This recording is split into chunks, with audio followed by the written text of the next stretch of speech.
Hi, everyone. Welcome back to the Change Your Mind podcast. I'm your host, Kris Ashley, and I'm really excited. Today, we are going to talk all about business coaching and how to really scale your business in an incredible way. But first, a couple announcements. Head to the links in the show notes where you will find links to my book, Change Your Mind to Change Your Reality, all of my social media handles. I'm Change Your Mind with Kris pretty much everywhere. You'll see my free workshop on there. You'll see courses, ways to work with me. So please comment, like, subscribe, share, follow me, come say hi. Let's really build this community. Okay, so I'm excited for my guest today. So with me, I have Alyssa Williamson. Alyssa is a two-time successful business owner, business coach and mentor, brand consultant, and market strategist. She supports female business owners in scaling their business with ease so they can increase their monthly revenue while loving their work and living their own version of freedom, fun, and luxury.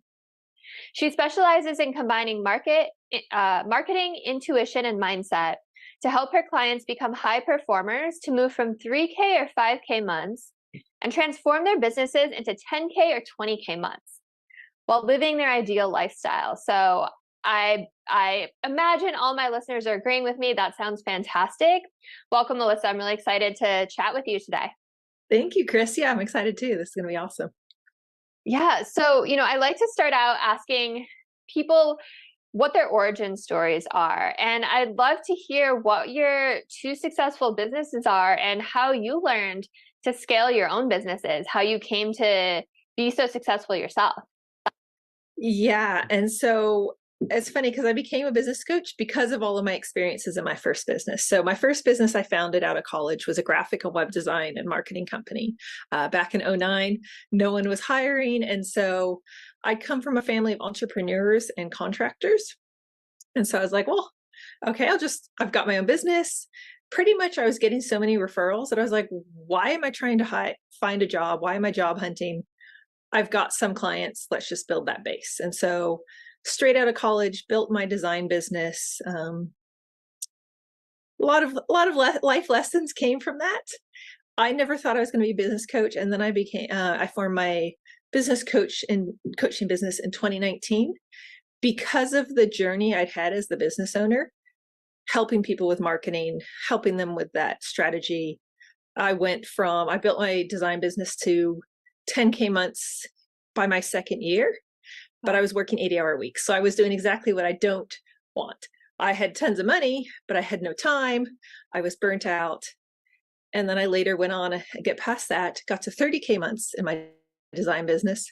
But again, I felt like I'd lost all the joy and passion in my business. So that's why I'm like, yes, let's make more money in your business, but let's choose your dream lifestyle as well. And let's find that combination that works best for you.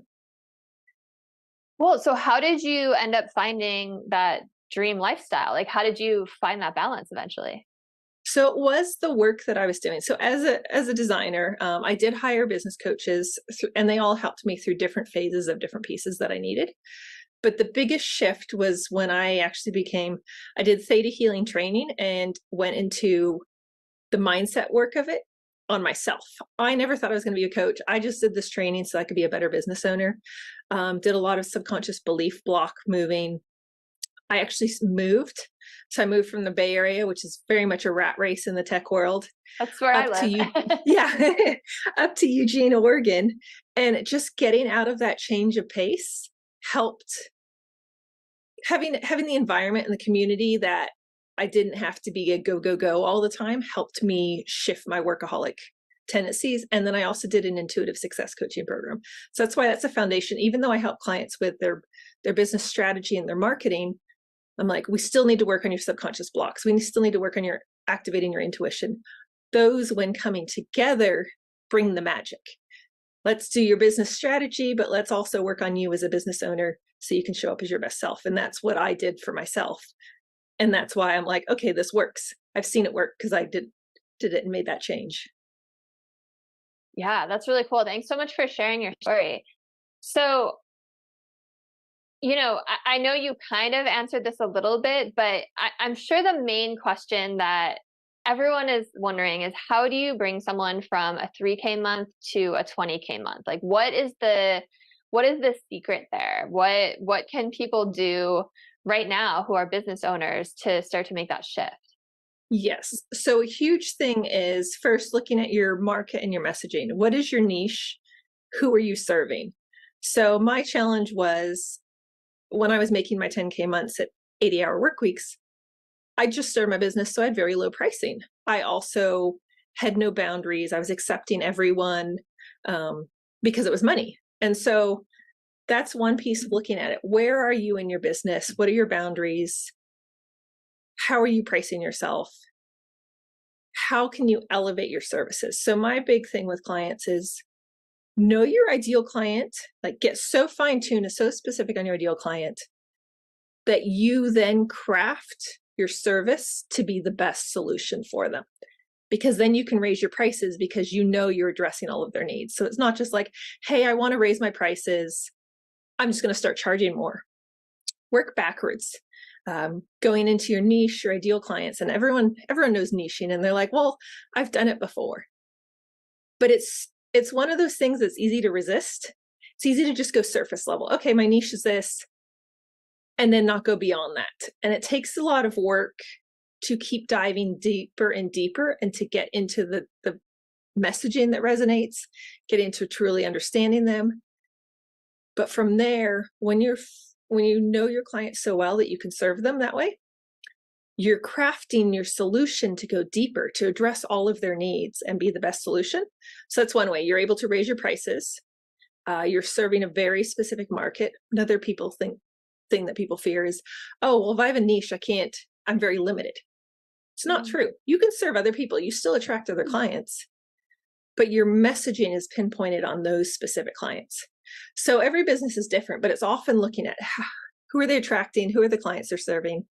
Maybe it's looking at, because my background is designers, I've worked with a lot of graphic designers and creatives. They're doing a lot of one-off projects, and it's looking at how can we turn this into a retainer model? How can we create some recurring income? How can you be serving your clients better, deeper, fuller? So every business is different, and that's where it's like, okay, sometimes it's just mindset.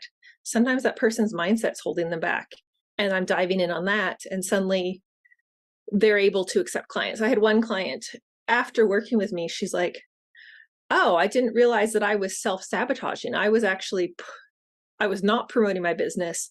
I was not trying to get clients because of fear. I was afraid.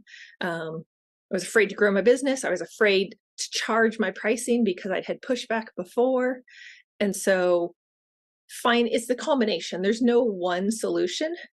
And that's why I love working with clients on a personalized basis. I don't do big group programs. It's very much, what do you need? How do we pinpoint it? And how do we make a change and shift? But it's a mix of that business systems, marketing and messaging. And then are you procrastinating? Are you blocking yourself? Are you resisting this growth? Yeah, that all makes sense. Especially like the ideal client, I've worked with business coaches before, and there's so much work. The first thing they have you do is like work on your avatar, right? Yeah. To get like really honed in on your avatar. And I think when you're a coach, that's one of the most difficult things to hone in on, right? Because you're like, I want to help everybody. And I think the raising prices is interesting too. You know, like we've all read that as you raise prices, it's like a psychological thing. People think your product or your service is more valuable, right? Mm-hmm. So they're willing to go for it. I remember I was in some free like workshop about, same kind of thing, like raising your monthly income. And the person was like, okay, come up with like every single amazing thing that you want to be able to like give your client, all these things, and then put a price on it. And everyone did it. And he's like, okay, now add a 0 to that. And everyone just freaked the hell out, right? Because it's like, it's that mindset thing. It's that like, oh, like I'm not worth that, or no one's going to pay that. And it's like, you have these limiting beliefs that come up, right? Yeah.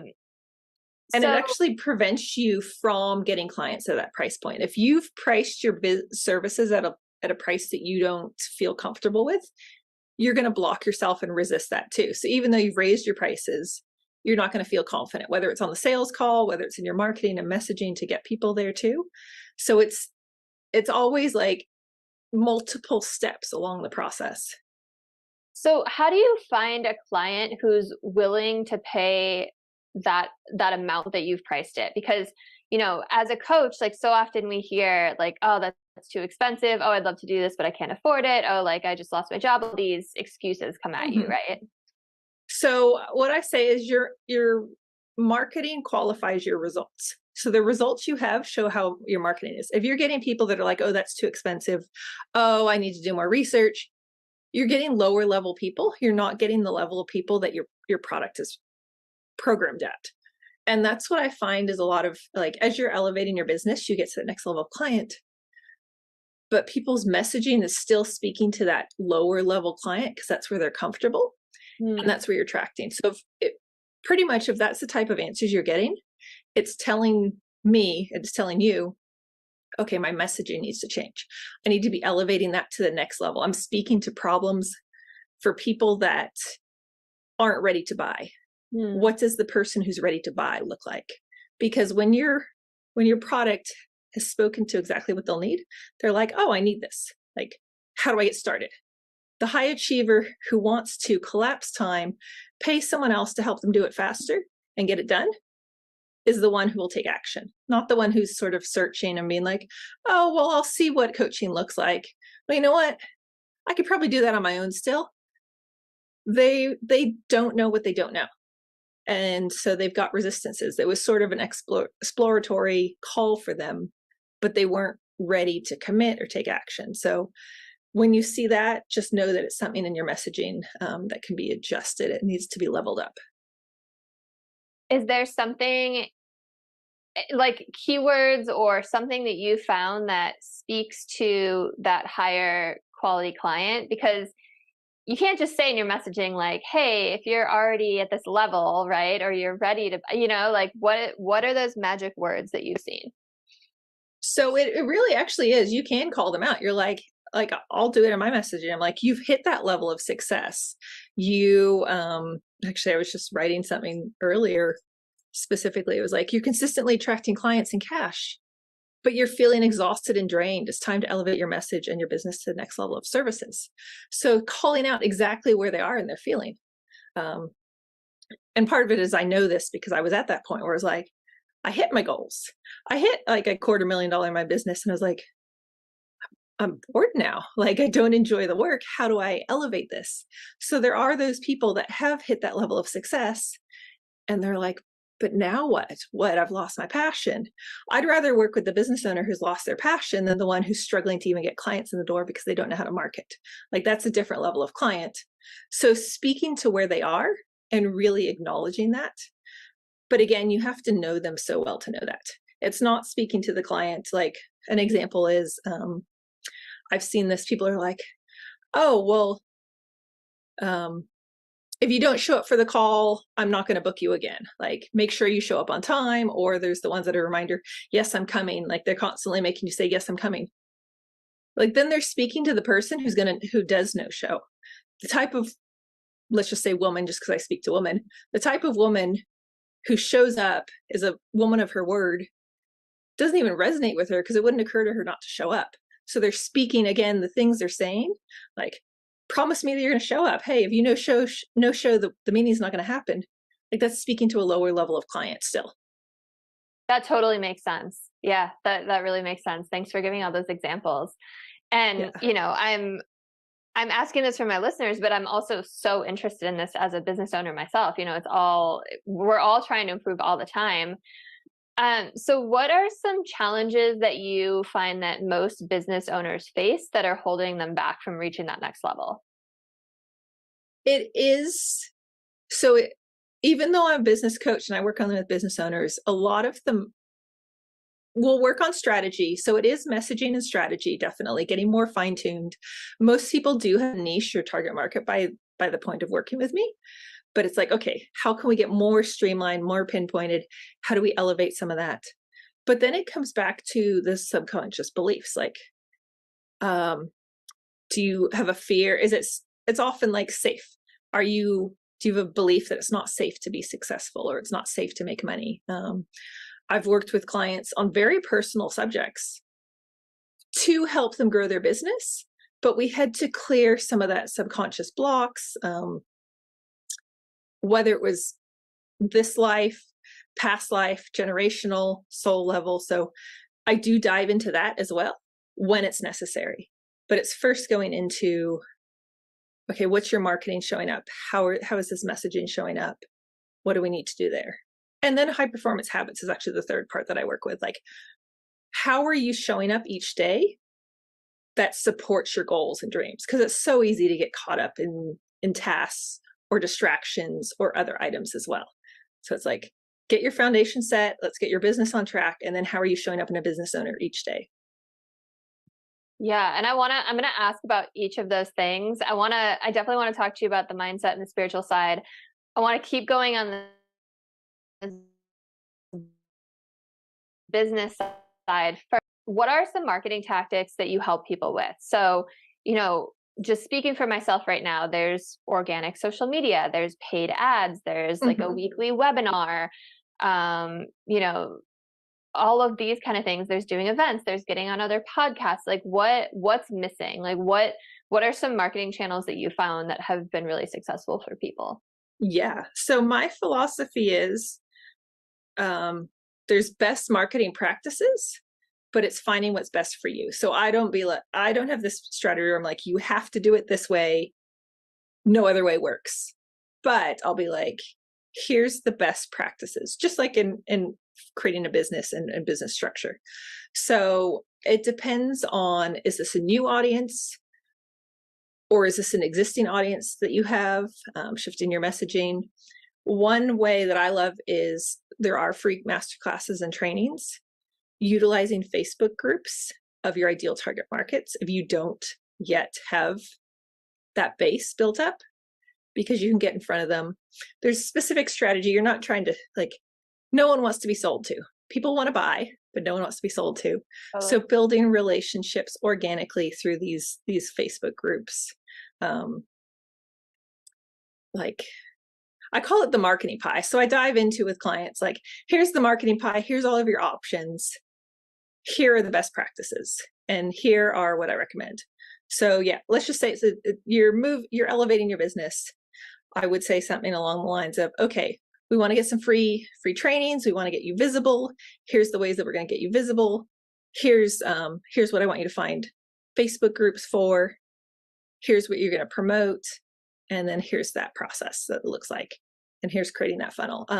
I've done ads, but I don't teach ads. I teach more the organic side of things.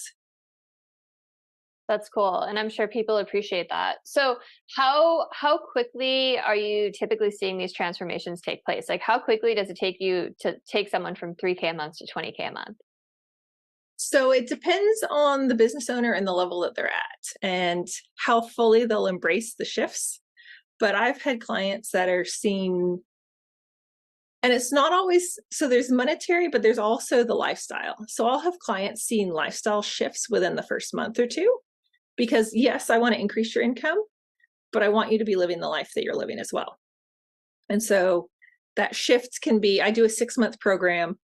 So the goal is by the end of within 4 to 6 months, they're seeing that shift, if not sooner. If they implement exactly as I say, you could be seeing the shift in like 2 months. You could be seeing new clients incoming. It's hard. Well, let me go back. You could be seeing new results within the first month, but it's building up the repetition and consistency will happen over the next couple of months. But like, let's say a lifestyle shift. So I had one client who was working till 10 p.m. each night. She was working weekends. I'm like, okay, that has to stop first. You can't grow in your business if you're doing that because you're already maxed out. So within the first month or two, we got her back to finishing her day by 5 p.m., spending her weekends with her grandkids as we shifted her business. So for me, it's like, okay, yes, the money is always important, but let's get that lifestyle piece coming in too. Yeah, absolutely. So does this work across the board? Like, have you ever had clients it didn't work for if they followed your system?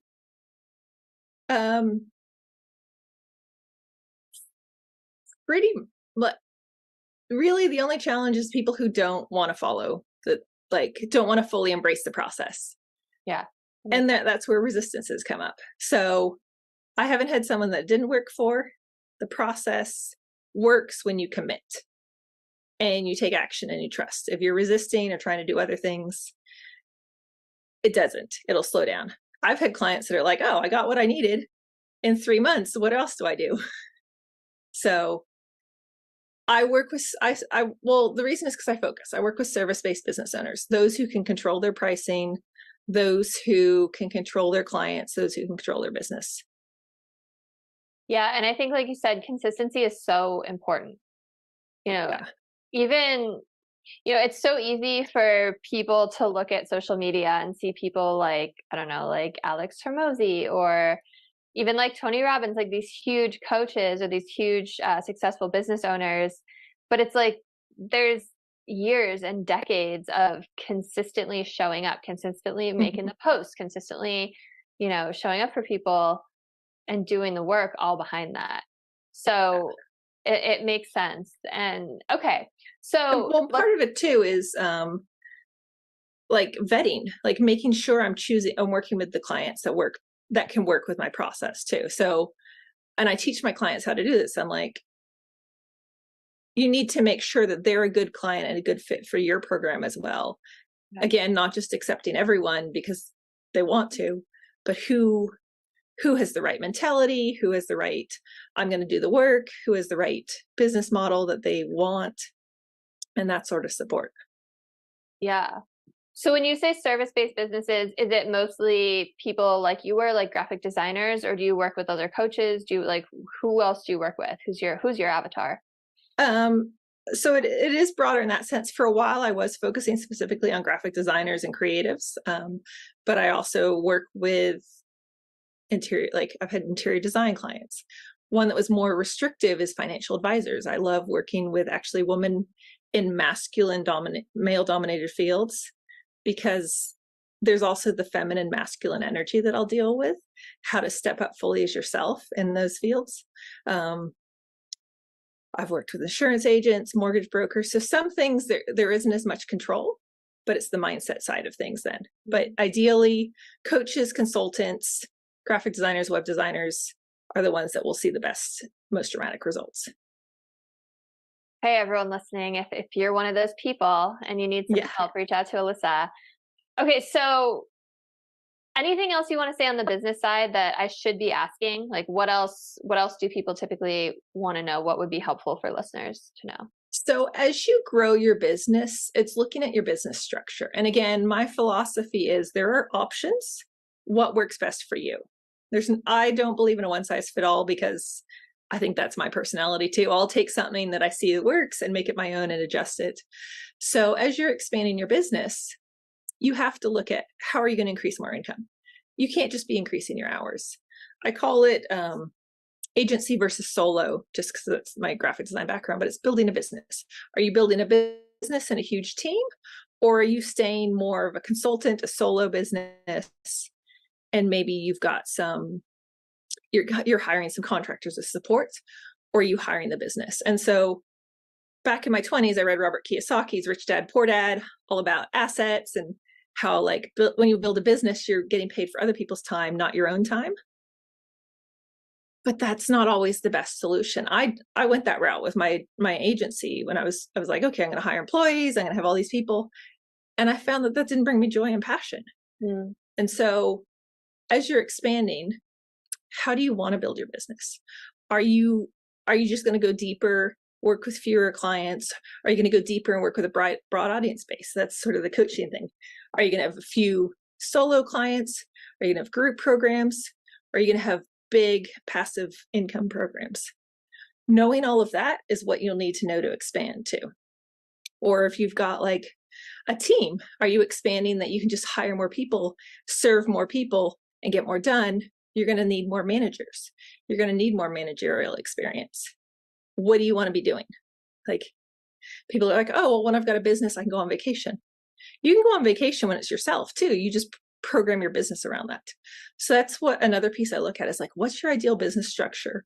What do you need as you're growing? What do you want your lifestyle to look like? Do you want to travel? Okay, well, let's build that in. What does that mean if you go stay solo? What does that mean if you're building your business, hiring people? What are the commitments either way? What are the pros and cons? That's really helpful, and I love Rich Dad Poor Dad. Yeah. But I totally see how, certain models don't fit for certain people. It's all about like what will make you happy and bring you joy and fulfillment ultimately. So what advice do you have for people who are just starting out, right? They've created their own little startup, their side hustle, whatever it is, and they're in that grinding phase. They're in that hustle phase where things aren't really. Wow, did you see the leaves behind me? Yeah. It's like magical. Yeah. So they're in that phase where things aren't happening yet, because sometimes with a startup it takes a couple years to see things, right? And people can get really discouraged. And maybe not a lot of money is coming in, or not a lot of clients, and they're on that verge of giving up, or they're feeling frustrated. Like, what advice do you have for those people? Stand out from the crowd. And I know that's so hard to hear, but do things like look at what all of your competitors are doing, because when you first start out, you are in a larger pool. So what is everyone else doing? How can you be the one that's saying something different? Sometimes that is niching. Sometimes that's with coaches, it's having this bold statement that no one else is saying, like something that makes you different and memorable, because that's what you need to have clients that want to hire you, that want to work with you. And it can be hard because maybe you're still working full time and you've got this business you're trying to launch, and so you're limited in time. Like, can you be networking? Can you be doing these trainings? Can you be doing this? But it's really, how can you stand in your voice and power? And it's gaining that confidence. Maybe it was because I was younger, but as a new business owner, it took me a long time to gain confidence and be like, this is me, this is who I am. You like, take me as I am, and not be everyone's cup of tea or whatever it is. So that would be that'd be like the first step, is stand out, have your own unique voice, and boldly claim the results that you do, and boldly claim what you can help people with. I think that's such great advice, because you're right. You are in a larger pool, and especially when you're just trying to grow organically through social media, like you can just get lost in the crowd there. It's hard to break through. And I think, again, that's where consistency comes in too, right? Just staying with it, knowing that success is going to come. It almost seems to come like right when you're about to give up, right? It's like that 3 feet from gold idea. Yeah. If you've ever read Think and Grow Rich. Yeah. And it is consistency. So one thing to remember is that most clients who buy, people who buy, if you're on social media, often aren't liking your posts, but you say the one right thing, you say that one trigger, the timing is right, and suddenly they just buy. Like, they're not liking. So you can't use social media credits or feedback, or you can't use that as your point of reference of whether you're making a difference. You can do it if people are interacting is great, but you can't be like, oh my gosh, I got 100 likes on this, or I got 50 likes on this, or however big your audience is. You just have to trust in the consistency and the energy that you're showing up in and creating it, and just keep diving deeper. A lot of people, marketing, really, one of the coaches I worked with is like, you should be marketing your business 50% of your day. Like 50% is full on marketing versus 50% doing the client work. And that can be really difficult. But the reason is because you can't just create surface level marketing content. No, it's not going to stand out for the crowd. No one's going to buy it.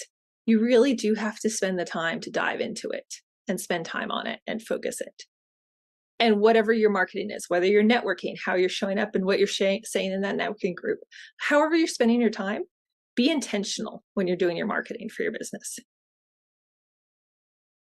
I want to like highlight and underline what you just said, because especially the part about social media, because I think that's so important, especially in a day and age where we judge, I don't want to say like our worthiness, but we judge like how much people, our message is resonating, I guess we can say, by how many likes or how many engagements or follows we get.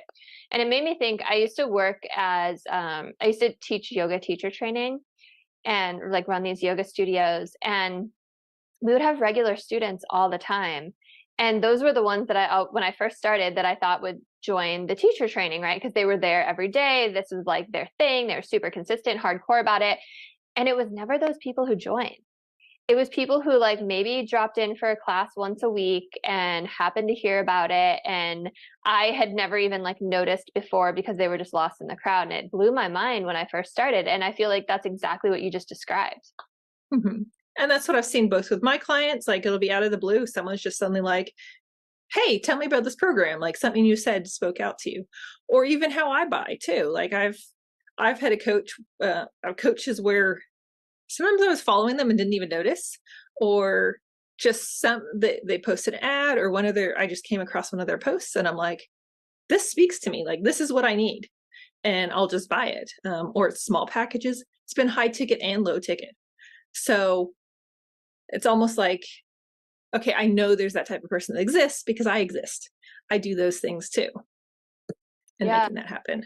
Yeah, totally. And like, as you're saying that, and I'm thinking about my own habits, it's so true. It's that maybe that one post that just sparks something in you, or maybe it's someone that you had attended a workshop with or heard speak like years ago. And like, you haven't even thought about them. And then all of a sudden, like they're brought to your attention again and something really resonates. Okay. So you were talking about going deep with your marketing, doing it 50% a day, being really intentional. And when you say that, do you mean just getting like super honed in on your messaging? Because I guess two-part question is, we kind of hear these opposing viewpoints. Like one is like, put content out, put content out, put content out. That's kind of like the TikTok model, right? Like post like 5 videos a day, post like every single day of the week, whatever it is. Like it's more about like quantity, just getting it out there versus like, if you're making that much content, it's hard to be so intentional and deep with each message. So I guess I think you get what I'm trying to ask here, and like trying to like wrap my head around like what's the right path to take. And it's a balance. Like it's one, do what you can handle. If you're overwhelmed and stressing out trying to do one post a day, I've switched up. At the moment I'm doing one post a day during the weekdays, but some are super short, like 2-sentence posts, and some are longer and deeper, sharing the journey, sharing the story. So it's really like, how can you have more effective content rather than trying to get 5 posts out and they're very surface level? If you can only get 2 out, but they're deeper and more meaningful, do that instead. So it really comes down to the quality of the content. And maybe you have some surface level posts if you have that as an option, but really spend your time and energy on the content, because surface level posts, I found engaging. There's the posting and there's engaging, and engaging with other people as well helps just build up your interactions, helps build up collaborations and communities. But sometimes when I'm going out to engage on people's content and I'm like, I don't even have anything to say to this. This is so surface level. I can't comment. You don't want to be creating content like that, because it's a waste of your time and it's not generating any action. Yeah, totally. I mean, I'm also thinking about like shareable content. Like I'll often, oops, I didn't mean to hit my microphone. I'll often, screenshot or repost or reshare like little spiritual things that just make me feel good or resonate with me or have like this positive message behind them. So I try to create stuff like that too, but like that, it can come across as really generic sometimes, right? So trying to do the balance, make it your own. And yes, shareable content sometimes like is great, or tips or advice. Yeah. But it's not what's going to move people to buy. It'll help build your reputation with them. So just knowing, okay, this type of content is to build maybe a rapport, maybe this piece of content I am trying to get more interactions with, but it might not be the piece that's going to get people to buy, because they're just going to be like, oh, great, I learned. So what's the piece that gets people to buy? What is that deep intentional content? What is the one that speaks to people? Like give us an example. And it could be an example from clients you've had, or you can totally make something up. Mm-hmm. But, for people who are like, okay, what does that mean? Okay. So like, for example, say, I'll just do what's off the top of my head. Like when I was exploring this morning, and people are like, here's how to write content for Instagram. And then they've got these shareable tips. That's something that someone might tag and save and utilize, but they're just utilizing it because it's free and they've got access to it. They may remember you, but then another piece might be like, here's the, like, let me pull up an example. That'll be more powerful. Like this got a bunch of interaction.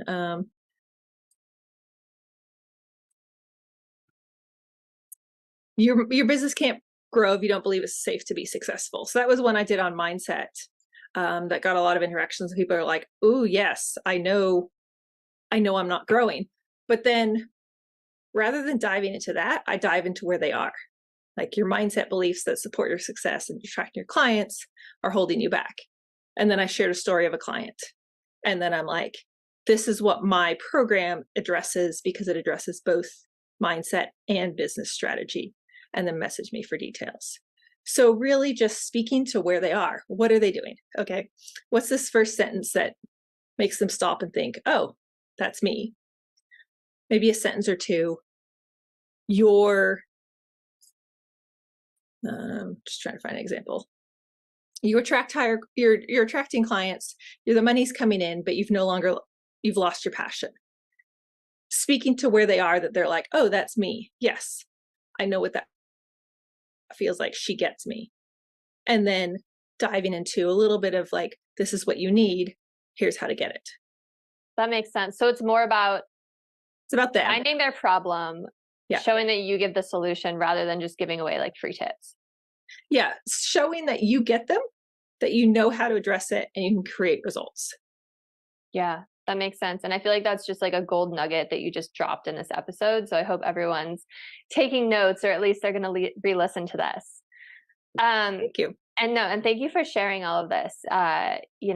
It's so helpful, and I'm sure so many people are going to find it, incredibly helpful. So, as far as having a business strategy, how far in advance do you have your clients map out their business blueprint, if you will?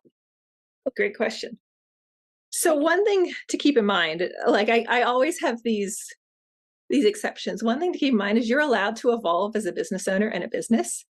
Just like me, I thought I wanted an agency. I thought I wanted to build this large team. And then while living it, I'm like, you know what? I actually don't enjoy that. So I give my clients the freedom and flexibility to be like, you're creating this plan now, but it's okay if you decide to change it. I don't want them to feel like, okay, this is what I'm locked in on. But I like to set 5-year goals, 5-year plans of what does this look like. 10, 15, I do some mindset work with, but most people don't know what they want that far out. You can set some milestones, but who you are today and who you are in 5 years is a completely different person. Yeah. So it's like, okay, these are more hopes and milestones and ideas, but let's set the 5-year goal, because that's something that's more manageable, more controllable, and then you can shift it. If you're spending all this time going that far out and suddenly in 5 years you change your mind, that's a lot of wasted work. Yeah, absolutely. And like sometimes, like you said, like a certain dream or a certain goal doesn't resonate with you anymore. Mm-hmm. And you can change. Yeah, you're allowed to reinvent yourself. Awesome. So this has all been so helpful. I appreciate all the free advice you've been giving us. And I want to talk about more of the mindset side of things now, like now that we've kind of tackled the business side. So how do you help people with their mindsets? You've talked a bit about like what might be holding some people back, but how do you like really dive in there and help people make that shift? So I love giving my clients tools that they can use on their own, but sometimes you do need that extra person, that support. So I use a combination of tools, muscle testing, EFT, emotional freedom technique tapping, NLP, neuro linguistic programming, and then theta healing. So theta healing is something I do directly with the clients, but I can teach them the basics of EFT. I can teach them the basics of muscle testing.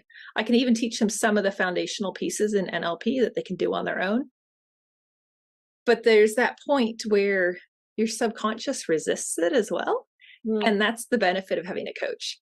I'll dive in with them and be like, okay, let's dig deeper. What's the root core belief holding this back? Whereas someone doing it on their own, even I work with coaches and healers to work through some blocks that I can't get through on my own, because your subconscious wants to protect you. So it's a balance of those versus just sitting in a session. I do, because I do semi-private and private coaching. So only in the private do I do the theta healing, because it does take a little bit longer and very personalized, but so immediate. I can do groups with NLP and EFT because we can customize it along the way. So what's theta healing? Tell me about that. Oh, yes.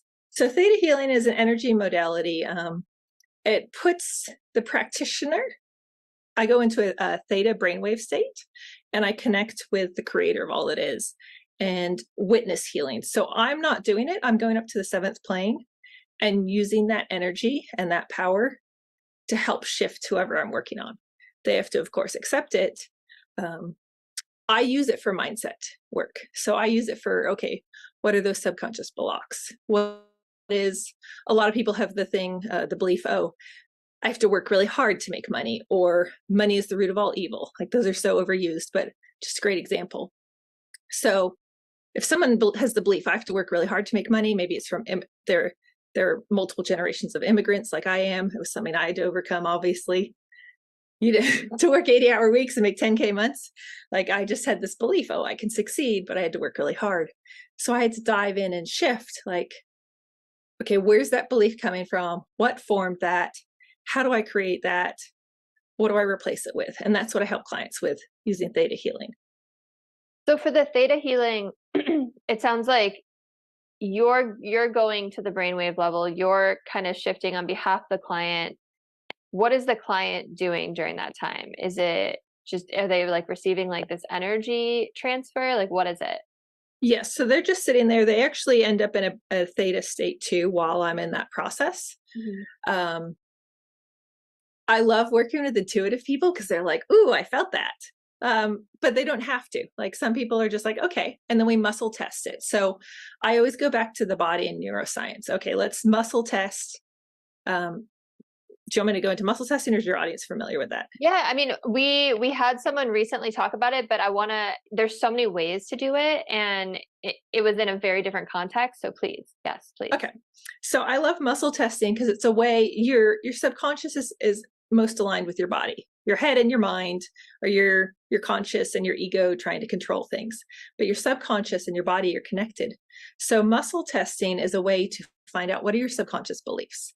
So the muscle testing I love to use is you need to be hydrated. You're going to stand and face north and close your eyes. And you're just going to ask yes or no questions. Yes, you'll lean forward. No, you'll lean back. If you're not getting that response, you need to be more hydrated. There might be something else going on, but usually it's just drink more water, rub your kidneys. So first thing would be like, show me yes, show me no. So I love that because then I can check with clients. And then they were like, I have the belief I have to work really hard to make money. After doing what I'm doing in theta healing, we'll test it. If they still have the belief, it tells me that I didn't get the root core belief. Because once you get that core belief, all the other ones up here will release. And that's the process called digging. That takes more of the time. It's not shifting the beliefs, it's finding the one that's holding everything else in place. Sometimes it's super quick. Sometimes I can shift a belief in like 2 minutes. Sometimes we're spending an hour digging through all of the layers of beliefs to get to the bottom one. And so, yes, they're just sitting there, and then we're muscle testing to check that it's gone. That's really fascinating. So, okay, so I keep going back to you're doing all the work for the client. So it's really just like a passive thing for the client where all of these years or lifetimes or generations of this belief will just crumble and disintegrate. Yes, but right? they need to give me the feedback. I'm like, okay, what's your first memory of this? Or what does your intuition tell you? Or like, what is the worst case scenario that could happen? So I'm asking them questions and they're giving me feedback along the way that I can then intuit or work through what's going on with them. That's really fascinating. So I've heard of like energy healing, like being transferred to them, but never in this kind of sense. So that's why I'm just like very fascinated by it. So, okay, you talked a little bit about other modalities that you use, such as activating intuition, high performance habits. I know you've talked about NLP and tapping. Talk to us a little bit more about that. What about activating intuition? Let's start with that one. Okay, so that's actually a piece of that's what shifted me. So I always knew I was very intuitive and I ignored my intuition. I lived in my mind, workaholic, type A, high achiever. And that was the big shift, was when I did an intuitive success coaching program, and I'm actually certified in that as well. So it's another coaching modality that I could teach. It's a year-long program, but I take pieces of that to help connect business owners to their intuition, because to me, your business should be helping you live your purpose and passion. And so when you're activated that way, you know where you want to take your business, what inspires you. So like I completed a year of the intuitive success coaching and I was like, oh my gosh, I need to be a coach now. I need to help other business owners live this. So it's a core piece. It's not because my program is encompassing more as a business owner. It's about a 2-month section of it where we're going through the chakras. We're getting you aligned and connected, but also questioning, what do you really want in life? What are your purpose and what are your passion?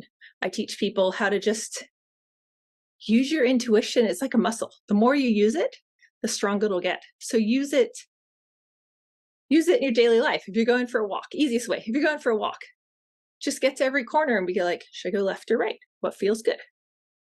Listen to your intuition that way. When you're writing marketing, imagine connecting to your ideal clients. What should I write? What do they need to hear today? Using your intuition in that. When you're sitting down with a new client, does this feel good or bad?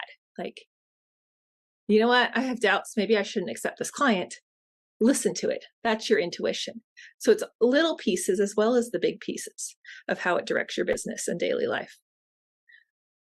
Yeah, that really makes sense. And I can see how that would be like a breakthrough moment where you're actually connecting back to yourself, especially when people are so busy and they're just on this grind when they're doing those 80-hour work weeks. And it's like they're getting up in the morning, getting their coffee and sitting down at their computer and just going. And it's like, slow down, reconnect with yourself, kind of tune back in. So I can see how that would be really helpful for a lot of business owners. So it becomes a day of tasks otherwise. Sorry. No, otherwise, okay. Otherwise you get caught up in your tasks. All you're doing is completing this task list and you almost forget the big picture. And this is where feminine and masculine energy comes in. The masculine energy is the doing. The feminine energy is taking breaks. One of my first coaches was like, you need to sit and meditate for 15 minutes. And I was like, I don't have time to sit and meditate for 15 minutes every day. I work like all the time. And this is another thing I say is like, when you're too busy to do the very thing that you need to do, that'll help. That's your sign you need to do it. If you're too busy to go take a walk, if you're too busy to take a lunch break, that's the sign you need to do it. Like you're getting into fight or flight mode too. So I also like deal with the neuroscience of like the body as well as the energy of just find space in your day, find some me time. Yeah, it's the being versus the doing. It reminds me of that little Buddhist quote. It's like, meditate for 20 minutes every day. Unless you don't have time, then meditate for an hour every day. Yeah. So what about high performance habits? What habits make a successful entrepreneur? Oh, I love this. So it depends. It ties back into that very thing. Like, are you taking breaks? Are you I encourage meditation. I don't require clients to do it. It can be mindfulness. It can be taking a pause, but just having that space in the day for me time. I am a big proponent of a powerful morning routine. So setting that up, whether that's visualizations and affirmations, getting clear on those goals, some movement, exercise, walking, whatever that is. Sort of like the morning miracle goes into a great version of it too. Like those different areas, some journaling, the meditation, just getting grounded before you start your day. Having the first part of the day be, I recommend the first part of the day, but it depends on when you're most creative. Some people are night owls and they're most creative at the end of the day. Finding what your most creative time of the day is, have that be your business time of day. Even if it's just a half hour, an hour, like that's the first thing you do. You don't go answering emails. You're doing this first. If you're not getting enough sleep, how to get enough sleep, go to bed earlier, those sorts of things. Wait, so on your most creative part of the day, you do the ritual, not the work? Is that what you're saying? No, you do your on your business time. So you would do like the ritual beforehand. So depending on if you don't have enough time in the morning, you might need to shift your day to be more powerful. Top high achievers do this. So I used to be a night owl and a morning person. I'd work till like midnight, 1 a.m. And then I was like, oh, but I want to get up at 5 or 6 a.m. So I was getting maybe 4 hours of sleep. Not enough. Not enough at all. You have to prioritize sleep. And this is where some of the mindset shifts have to come in as well. A lot of people are like, oh, sleep is for the weak, or I don't have time for self-care. Like those are things I had to overcome like, as well. who says that? That's crazy. Sleep is for the weak. Yeah. I'll sleep when I'm dead, those types of things. Oh gosh. So I had to learn how to prioritize sleep. So for me, that meant, okay, I love the morning. I'm most productive in the morning. I'm going to go to bed at 9 o'clock at night. That way I get 8 hours of sleep. I wake up at 5 or 6 in the morning. I have time for this routine. And then I go into my business part of the day. Yeah, that makes sense. Yeah, I like that a lot. And what's your morning routine? Just out of curiosity, like what helps you in the morning?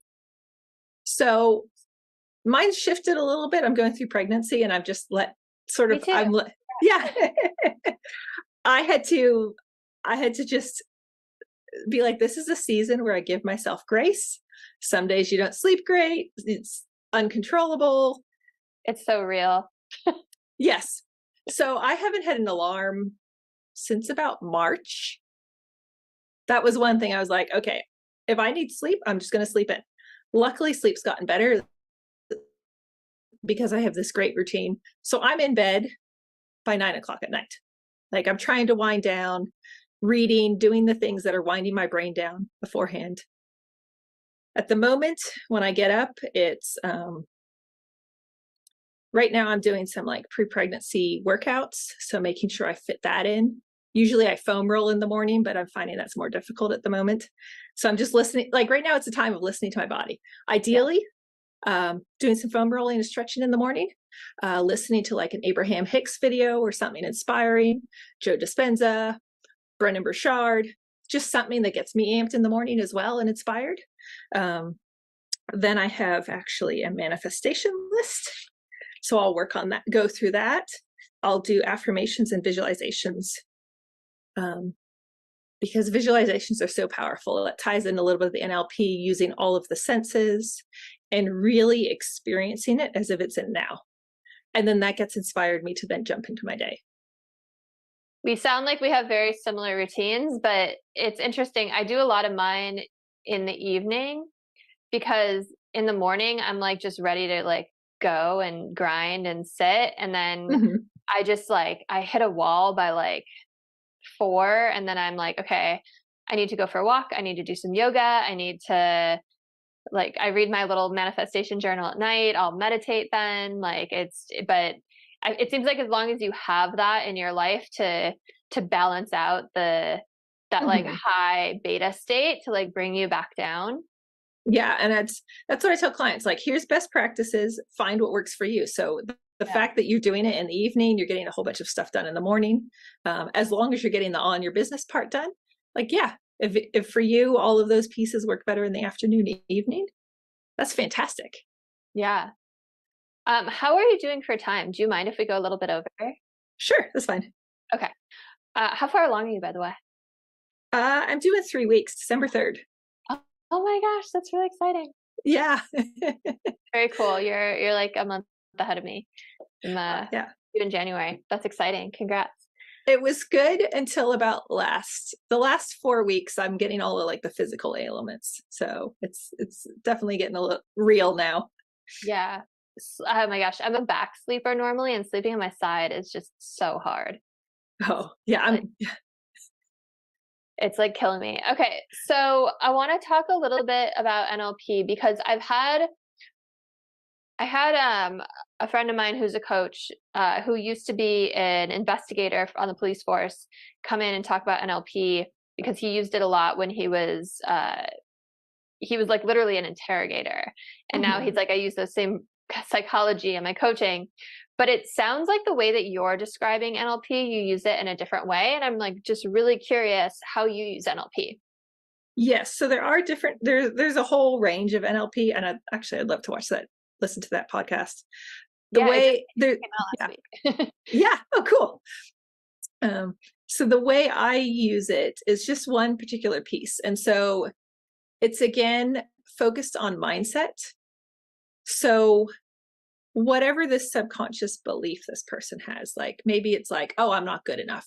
Maybe when they were a toddler, they were trying to get their mom's attention, and she was dealing with a crisis or an emergency and didn't have the moment in that time to give them attention. She's like, oh my gosh, not right now. Just I need you to go into the other room or whatever.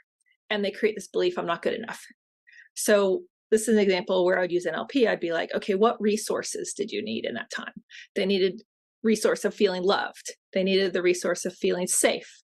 They needed the resource of feeling secure, or it can be anything. So it's like, okay, what resources did you need? And then we'll go through the senses like sight, sound. What does love feel like? What does it look like? What does it taste like? What does it smell like? Is there a color? And we'll integrate that into their body in this moment, and then go back into that moment and that memory where they were a child and integrate it into that moment too. And then all of those other resources.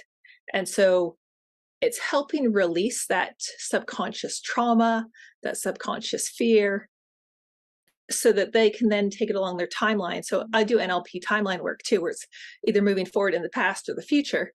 So from to this present moment, we give it to them as a child, and then we take it along their timeline from this child to present day and into the future. And that helps clear blocks too, and those beliefs as well, or those feelings. It takes the charge out of that memory.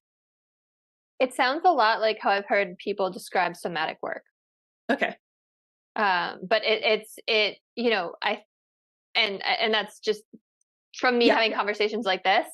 But I've heard those types of practices are like life-changing. Like they really, really help. So do people have that like breakthrough moment with you in the office? Like, have you noticed that? Like when you do this type of work with them, is it like all of a sudden that limiting belief is shattered, or does it take a long time? Like what do you kind of see? Yes, we can. Well, I always make sure to clear it immediately. There is the thing that you can come back to beliefs that have been holding you back. You hit it like new level, new devil, or I like to think of it in gaming terms. When you level up, sometimes you re-trigger something that brings back that belief. But otherwise, yes, we clear it in that moment. We release it. That's where tapping comes in as a great resource to support that. With theta healing, I know I've cleared it because I've checked on it.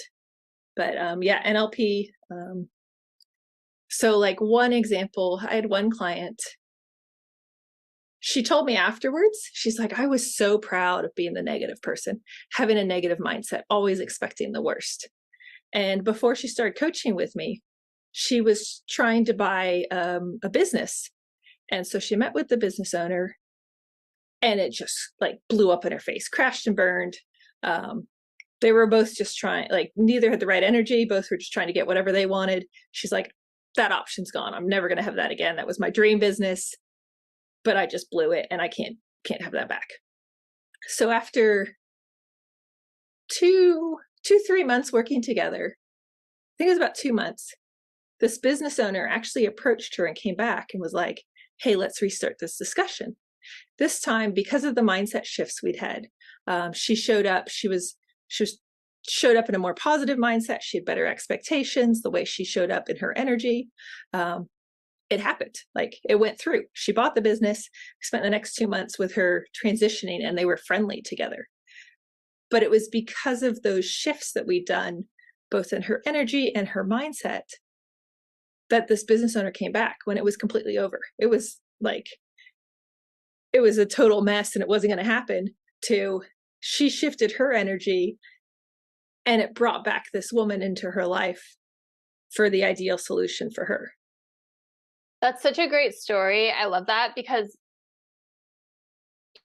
so much of it is the frequency that we're on attracts the same kind of frequency, right? And I feel like we all know those people who are just so pessimistic and just like so negative no matter what. And it seems like all these terrible things keep happening to them in their life over and over again. And you want to be like, oh, from the outside, it's so obvious, right? No. But no one wants to hear that. No one wants to hear that. So that's a big thing with coaching too. Is someone has to be looking for change and willing to listen. But yes, like, you can shift things right away and have the different energy. You can't control other people, but you can shift your own beliefs and your own energy and see results right away. But it's over time. As it piles up over the next few months, you notice it too. Yeah. Yeah, totally. Awesome. So anything else you want to add about the more mindset, spiritual side of any of this that we're missing that you think would be helpful for listeners? Yeah. And I know most people know there's something in their mindset or subconscious that's holding them back once they've hit that level. And you can do the inner work on yourself, like it's journaling, it's tapping, and then knowing when there's a point when you need support as well. And I'm not saying like, hey, like, of course I'd love to be there to help you, but like, sometimes it's having an accountability buddy, having someone else that you can like vent with and release with. Maybe you do journaling together. Journaling is another great way to discover what's holding you back and resisting it. Just doing it, it's the awareness, just noticing, hey, I keep saying I want to do this thing, but yet I never make time for it.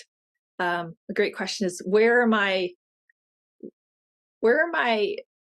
in conflict or in contrast with what I say I want?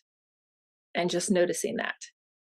So I'd say, like, as a takeaway, like, just start noticing yourself. It's almost like a science experiment. Be curious.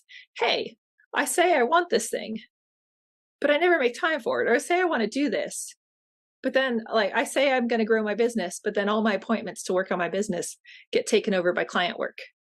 Okay, well, that's in contrast with what I really want. If I'm taking away all my CEO time and spending on clients, I don't value myself. Why don't I value myself?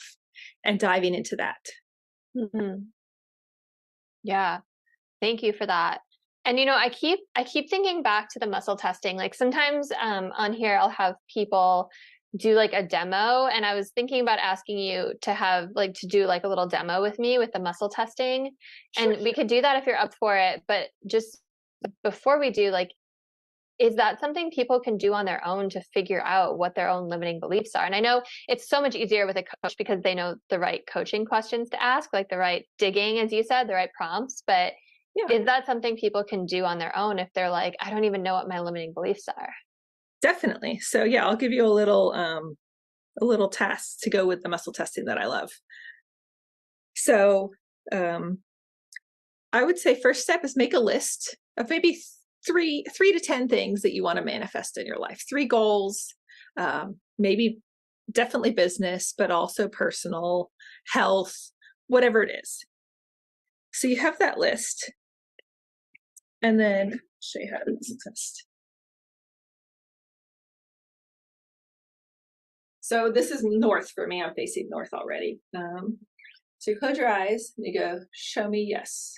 So I came forward, show me no. You can ask, is my name Bob? my girl. I want to try it and see if it works. Yeah. So And everyone's like, yes look and at no all the question. pregnant bellies. Yeah, we'll do it together.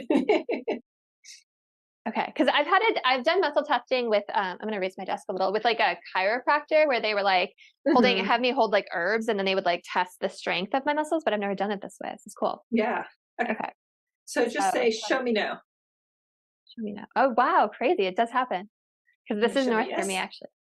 Oh, awesome. Wow. Okay, cool. All right. So then you'd go to your list of whatever it is that you want to manifest, like whether it's clients in business, and be like, do I have any blocks to manifesting this? And I got to know, because of course I've worked on these. Do I have any blocks?